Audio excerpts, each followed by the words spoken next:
जय हिंद एवरीवन, कैसे हैं आप सब? आई होप सब आप अच्छे ही होंगे। आज हम स्टार्ट करते हैं फिर से आज का वीडियो हम कंटिन्यू करेंगे। बिल्कुल लास्ट क्लास में हमने क्या पढ़ा था? वर्ब, ठीक है। वर्ब का पार्ट 1 पढ़ा था, हमने डिस्कस किया था हेल्पिंग वर्ब्स पिछले क्लास में। आप ये वाला वीडियो देखने से पहले, ये है वर्ब क्लास 2, आप एक बार वर्ब की क्लास 1 देख लीजिएगा, उसके बाद कंटिन्यू करना ये वाला वीडियो, ठीक।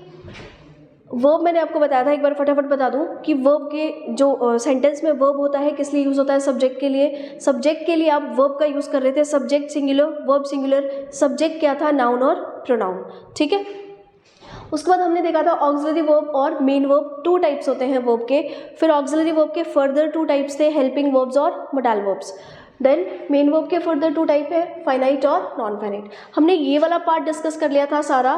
मैंने आपको बोला था हेल्पिंग वर्ब्स बी की फॉर्म्स होती हैं। कौन सी बी की फॉर्म्स हेल्पिंग वर्ब्स थी? Is, am, are, was, were, has, have, had, do, did और डज, है ना। ये थी आपकी कौन सी वर्ब्स? Helping verbs. हमने क्या पढ़ा था कि हेल्पिंग वर्ब को या किसी भी ऑक्सिलरी वर्ब को आप मेन वर्ब के बिना नहीं यूज़ कर सकते। इट मीन कि जब भी आप ये सारे वर्ब्स लिख रहे हो, आपको किसकी कंपल्शन इनके बाद लिखने के लिए? मेन वर्ब की। Is, am, are, was, verb के बाद आप मेन वर्ब में वर्ब का 4th फॉर्म यूज़ कर रहे थे, आईएनजी वाला फॉर्म।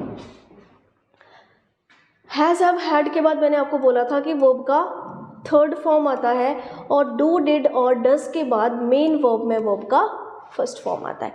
लास्ट क्लास में हमने ये डिस्कस किया था, ये ज़रा एक बार देख लीजिएगा। फिर आज हम स्टार्ट करते हैं मोडाल वर्ब से।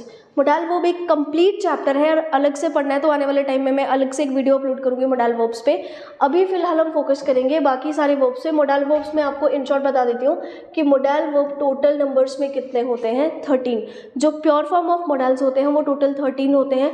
बाकी इडियोमैटिक मोडाल्स भी होते हैं, वो अलग से रहते हैं सेंटेंस में, ठीक। इट मीन्स कि मोडाल वर्ब किसका पार्ट है? ऑक्सिलरी वर्ब का। अगर मोडाल वर्ब भी ऑक्सिलरी वर्ब है तो इनके बाद भी क्या लिखना कंपल्सरी है? मेन वर्ब, ठीक है। किसी भी मोडाल वर्ब के बाद क्या लिखी जाती है? उसकी बेस फॉर्म। अब ये बेस फॉर्म क्या है? बेस फॉर्म है वर्ब की 1st फॉर्म, ठीक है। मोडाल वर्ब के बाद आने वाली जो 1st फॉर्म है उसको मेन वर्ब कहते हैं। देखो यहाँ पे भी V1 आ रही है, डू, डिड और डज के साथ क्या आ रही है? वर्ब की 1st फॉर्म। आप इसको बेस फॉर्म नहीं बोल सकते, क्योंकि ये वर्ब की जो फॉर्म है ना, ये बेस फॉर्म नहीं होती है। आप इसको चेंज भी कर सकते हैं टेंसेस में, ठीक है। डू, डिड और डज के साथ तो V1 ही आएगी, लेकिन अगर आपको वर्ब की 1st फॉर्म कहीं और सेंटेंस में यूज़ करनी है, वो अकॉर्डिंगली चेंज हो जाती है। आपको प्रेजेंट में लिखना है दे के साथ, तो दे के साथ आप क्या लिखेंगे प्रेजेंट में? दे गो। आपको पास्ट में लिखना है तो गो किस में चेंज हो गया? दे वेंट में चेंज हो गया। लेकिन जो मोडाल वर्ब है उसके बाद हमेशा ही क्या लिखी जाती है? V1। ये कभी चेंज नहीं होती है। लाइक मैं प्रेजेंट में बोलूँ I can lift this box, है ना, मैं ये बॉक्स को लिफ्ट कर सकती हूँ। प्रेजेंट का मोडाल वर्ब यूज़ कर रही हूँ, क्या बता रही हूँ? कैपेसिटी, अपनी क्षमता बता रही हूँ कि मैं ये बॉक्स को लिफ्ट कर सकती हूँ। अब मैं बोलूँ कि मैं ये बॉक्स को लिफ्ट कर सकती थी, बट पता नहीं मैंने क्यों नहीं किया, मुझसे हुआ नहीं, ठीक है। तो आप कैन को किस में चेंज कर रहे हैं? कुड में, पास्ट फॉर्म में लेके जा रहे हैं, आई कुड।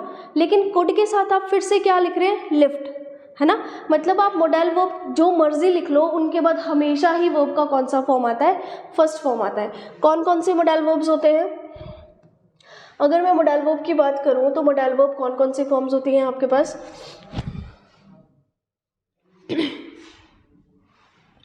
मोडाल वर्ब में आते हैं आपके, देखो चेक करते हैं, can,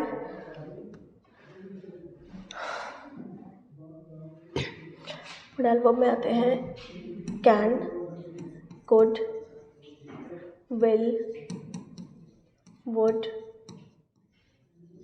shell, should, may, might, must, ought to, need to,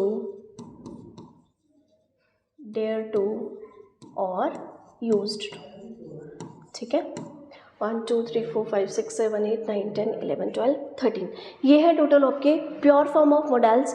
जब भी सेंटेंस में आएंगे इनके बाद आपको कंपल्सरी है कि वर्ब का कौन सा फॉर्म यूज़ करना है, फर्स्ट फॉर्म यूज़ करना है, ठीक है। यूज टू में थोड़े से चेंजेस हैं, क्योंकि यूज टू जो है वो सेंटेंस में मोडाइल वर्ब के अलावा और भी फंक्शन करता है, एडजेक्टिव की तरह भी फंक्शन करता है। उस केस में इसके बाद जेरेंड यूज़ हो जाता है fourth form. But in general जब भी कभी ये यूज टू भी मोडाइल वर्ब का फंक्शन करेगा, सब्जेक्ट के बिल्कुल साथ में लिखा जाएगा, तो उस केस में वर्ब का फर्स्ट फॉर्म आता है, ठीक है। इस पर्टिकुलर चार्ट में हम मोडाइल वर्ब के बारे में इतना ही पढ़ेंगे। ये अपने आप में एक कंप्लीट चैप्टर है। इसको वर्ब चैप्टर, अभी हम पढ़ रहे हैं वर्ब चैप्टर, इसको मोडाइल वर्ब चैप्टर में अलग से पढ़ेंगे। बट अभी हम देखेंगे कि आपने क्या देखा यहाँ पे, आपने क्या सीखा था कि is am are was were के साथ V4, हैज़ हैव हैड के साथ V3, डू डिड डज के साथ V1, और इनमें से कोई भी मोडाइल वर्ब आता है सेंटेंस में जहाँ मर्जी यूज़ हो रहा है, प्रेजेंट में, पास्ट में, या कोई भी चीज़ को एक्सप्रेस करने के लिए यूज़ हो रहा है, पॉसिबिलिटी को, कैपेसिटी को, एबिलिटी को, कंपल्शन को, ऑब्लिगेशन को, किसी भी चीज़ के लिए कोई भी मोडाइल वर्ब यूज़ हो रहा है, तो उसके बाद हमेशा ही वर्ब का बेस फॉर्म आएगा, मीन्स फर्स्ट फॉर्म आएगा। इसके अलावा आप मोडाइल वर्ब के बाद फॉर्म्स नहीं चेंज कर सकते हैं कभी भी, ठीक है।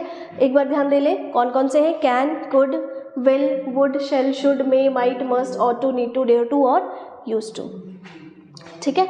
तो ये थे आपके ऑक्सिलरी वर्ब। ऑक्सिलरी वर्ब का कंक्लूजन क्या है, आप चेक कर रहे हैं कि इन सब के बाद आपको मेन वर्ब यूज़ करनी पड़ रही है, मोडाइल वर्ब के बाद भी मेन वर्ब यूज़ करनी पड़ रही है। इट मीन्स आप ऑक्सिलरी वर्ब्स को अकेला सेंटेंस में यूज़ नहीं कर सकते, ठीक है। मूव करते हैं नेक्स्ट पार्ट में, मेन वर्ब, ठीक है। मेन वर्ब्स आपकी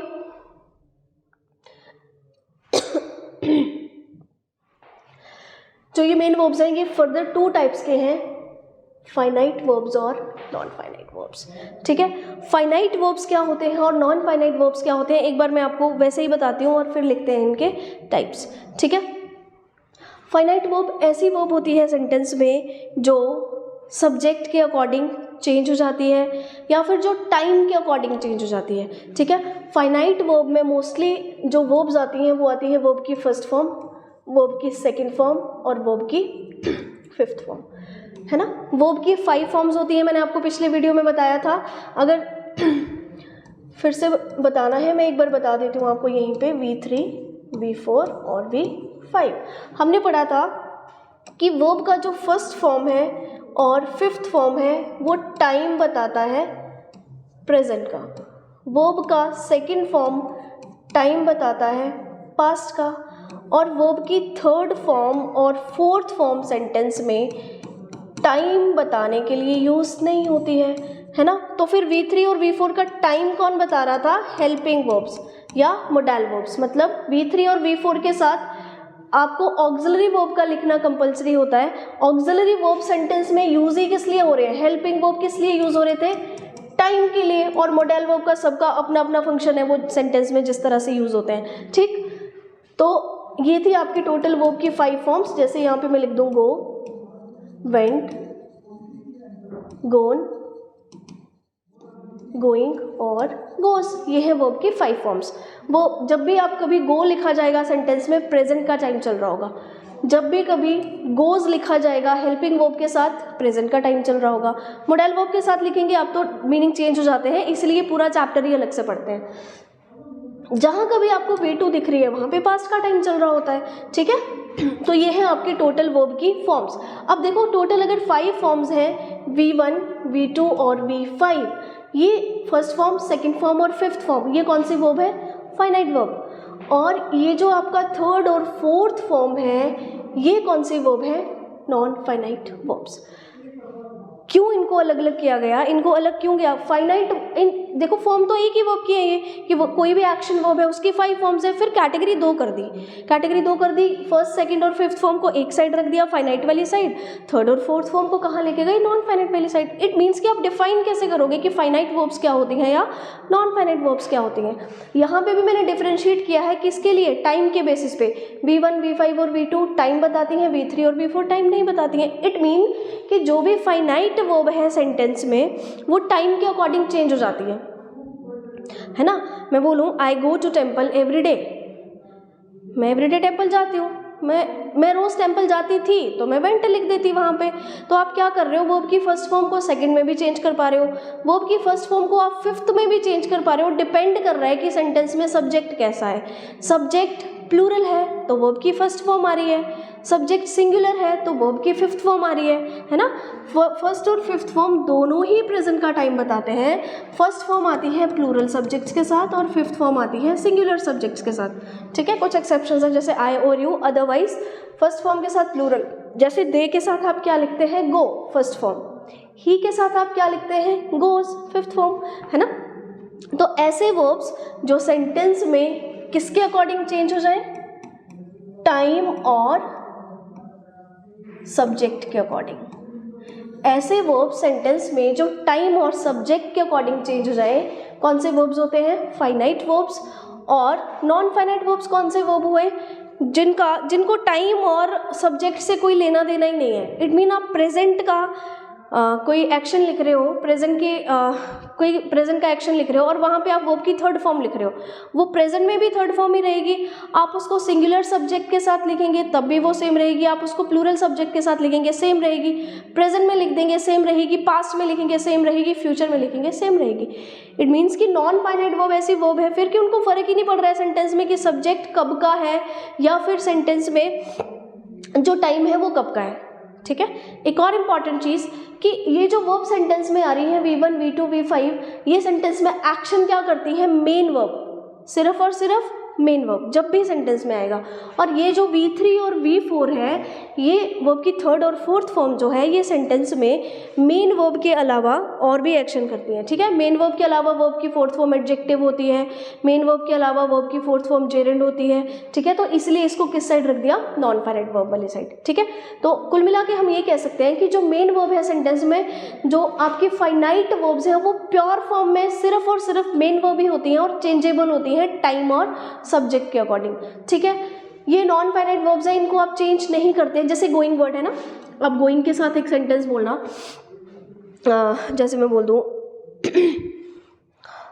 दे were going to temple, they के साथ क्या लिखा, were, they were going to temple. फिर एक मैंने लिखा he was going to temple. जब आप दे के साथ लिख रहे हैं तब भी वो गोइंग वर्ड गोइंग ही है, आप ही के साथ लिख रहे हैं तब भी गोइंग वर्ड गोइंग ही है, ठीक है। आप फ्यूचर में लिख देंगे they will be going to temple, तब फ्यूचर में भी आप क्या लिख रहे हो, गोइंग ही लिख रहे हो।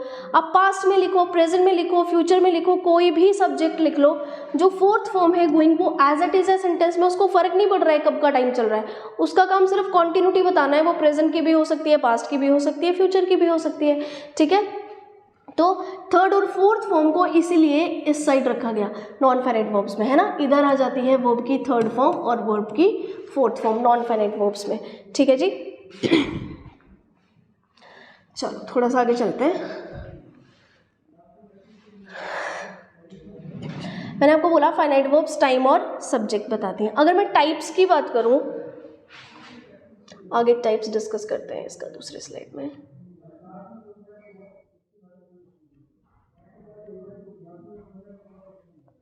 चलो अभी बात हुई मेन वर्ब की, ठीक है। मेन वर्ब के कितने टाइप्स बोले मैंने आपको, 2 टाइप्स, फाइनाइट वर्ब्स और नॉन फाइनाइट,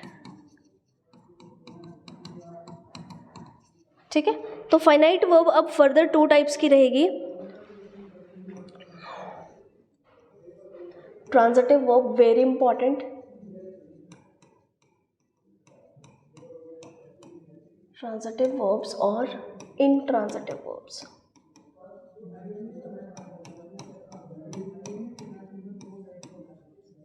ठीक है।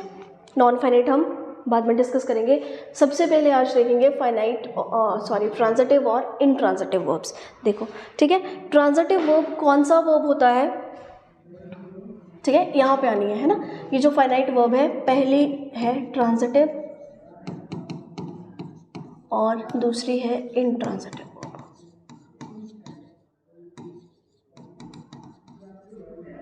ठीक है। आपको कभी कभी मेन वर्ब को अंडरलाइन किया होता है सेंटेंस में और पूछा होता है कि बताओ ये ट्रांजिटिव वर्ब है या इंट्रांजिटिव वर्ब है। वर्ब ऑप्शन में नहीं होगा, सीधा सीधा वर्ब ऑप्शन, जैसे गोइंग को अंडरलाइन कर दिया, आपको समझ में आ रहा है कि गोइंग वहाँ पे वर्ब है, गो को अंडरलाइन कर दिया, समझ में आ रहा है वर्ब है ना। जब भी कभी कोई वर्ब ट्रांजिटिव या इनट्रांजिटिव होगी, या तो वो वर्ब की फर्स्ट फॉर्म में होगी, सेकंड फॉर्म में होगी या फिफ्थ फॉर्म में होगी। क्यों? क्योंकि ट्रांजिटिव और इनट्रांजिटिव किसके टाइप्स है, फाइनाइट वर्ब्स के, और फाइनाइट वर्ब में V1 V2 और V5 भी आता है। ठीक है, देखो मैं यहाँ पे लिखूँ वी वर प्लेइंग चेस। अब यहाँ पे मैं प्लेइंग को अंडरलाइन कर दूँ, है ना। ठीक है, तो जो वर्ब्स हैं आपकी, अगर किसी वर्ब के पास क्या देखने को मिल रहा है, ऑब्जेक्ट। ठीक है, यहाँ पे प्लेइंग ट्रांजिटिव वर्ब हो सकती है। एक्चुअल में देखो, मैंने अभी आपको बोला कि जो फाइनाइट वर्ब्स हैं उसकी 2 कैटेगरीज होती हैं, ट्रांजिटिव और इंट्रांजिटिव।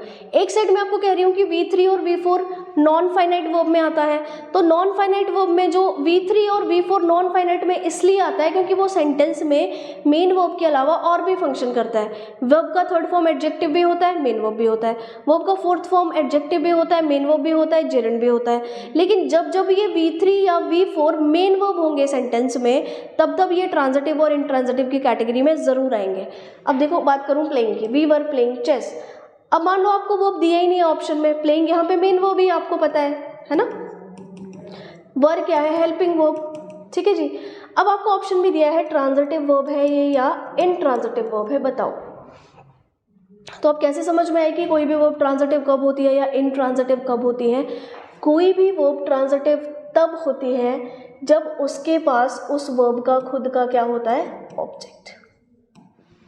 ठीक है, कोई भी एक्शन वर्ब ट्रांजिटिव तब होती है जब उसके पास खुद का ऑब्जेक्ट होता है। जब किसी भी वर्ब के पास क्या नहीं है, उसका खुद का ऑब्जेक्ट नहीं है, फिर वो पर्टिकुलर वर्ब क्या होती है, इनट्रांजिटिव वर्ब। अब क्वेश्चन ये है कि ये ऑब्जेक्ट क्या होता है, फिर कैसे समझ में आए कि किसी भी वर्ब के पास ऑब्जेक्ट है कि नहीं है। चलो ऑब्जेक्ट पे आ जाते हैं पहले। ऑब्जेक्ट, जब आप डेफिनेशन पढ़ते हैं तो क्या पढ़ाया जाता है कि ऑब्जेक्ट होता है रिसीवर ऑफ एन एक्शन। ठीक है, किसी भी एक्शन को जो रिसीव करता है वर्ड, वो क्या होता है आपके पास, ऑब्जेक्ट। और कोई भी वर्ड ऑब्जेक्ट तब हो सकता है, either it should be noun और प्रोनाउन, है ना। चैप्टर जब ये पिछले लेक्चर में हमने स्टार्ट किया था, तब भी मैंने आपको पढ़ाया था कि कोई भी वर्ड सब्जेक्ट तब होता है जब या तो वो नाउन हो पार्ट्स ऑफ स्पीच में या प्रोनाउन हो। तो कोई भी वर्ड ऑब्जेक्ट भी तभी होता है जब वो नाउन हो या प्रोनाउन हो।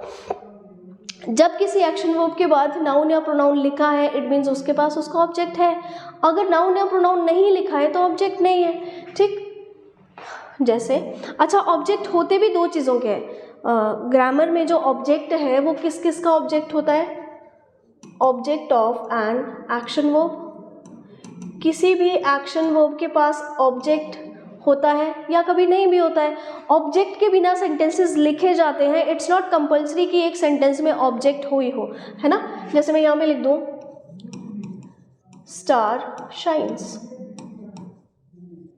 यहाँ पे मैं सेंटेंस में फुल स्टॉप लगा रही हूँ, है ना। शाइन्स क्या है, मेन वर्ब है सेंटेंस में।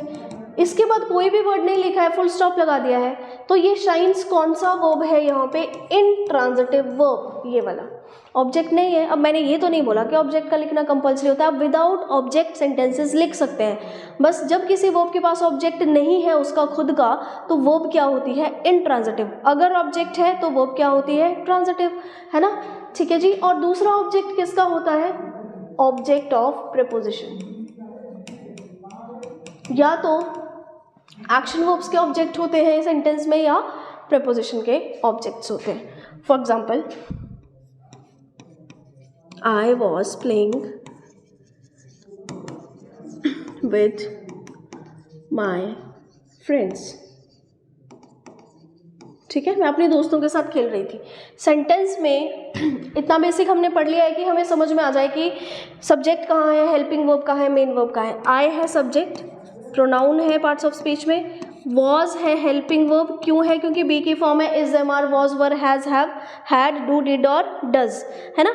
Is, am are, was, were के बाद मैंने आपको बोला था जो वर्ब का फोर्थ फॉर्म आता है वो मेन वर्ब होता है। ये प्लेइंग है यहाँ पे मेन वर्ब। क्या इस प्लेइंग के पास ऑब्जेक्ट है ना। अब मैंने अभी क्या बोला कि ऑब्जेक्ट कोई भी वर्ड तभी होता है जब वो नाउन या प्रोनाउन हो। विद पार्ट्स ऑफ स्पीच में क्या है, प्रीपोजिशन। अगर प्लेइंग के बाद प्रीपोजिशन आ रहा है, इट मीन्स ये प्लेइंग मेन वर्ब तो है, लेकिन मेन वर्ब में जो कैटेगरी है वो कौन सी है, transitive verb, sorry intransitive verb, है ना। प्लेइंग को अंडरलाइन कर दिया और आपको पूछा गया कि बताओ ये ट्रांजिटिव वर्ब है या इनट्रांजिटिव वर्ब है, तो प्लेइंग इस पर्टिकुलर सेंटेंस में क्या है, इनट्रांजिटिव वर्ब। क्यों है ये इनट्रांजिटिव वर्ब? क्योंकि इसके पास खुद का ऑब्जेक्ट ही नहीं है। आप किसी भी वर्ब को ट्रांजिटिव तभी बोल सकते हैं जब उसके पास खुद का ऑब्जेक्ट होता है। एक और चीज, जब भी ना object of an action verb है, मतलब किसी भी एक्शन वर्ब का ऑब्जेक्ट अगर उसके पास है, तो it should be the reply off what और whom। जब भी किसी एक्शन वर्ब के पास किसका रिप्लाई है, व्हाट और whom का, तो 100% वो जो नाउन या प्रोनाउन है वो ऑब्जेक्ट होता है एक्शन वर्ब का।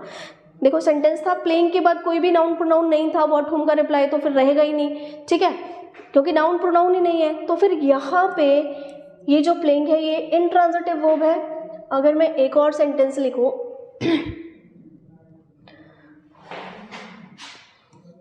आई वॉज प्लेइंग, फुल स्टॉप लगा दिया मैंने यहाँ पे, एक मैंने लिख दिया I was playing chess, full stop, एक मैंने लिख दिया I was playing with my friends.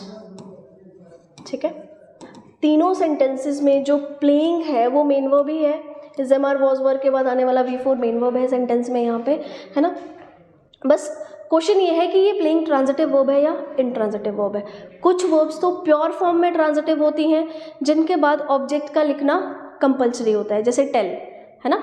तो आप जब नरेशंस करते हैं, है ना, तो उनके बाद ऑब्जेक्ट लिखना पड़ता है, आप टू नहीं लिख सकते। ही टोल्ड मी आप सीधा ऐसे लिखते हैं, ही टोल्ड टू मी लिख दोगे रॉन्ग हो जाएगा, क्योंकि टेल ट्रांजिटिव वर्ब है।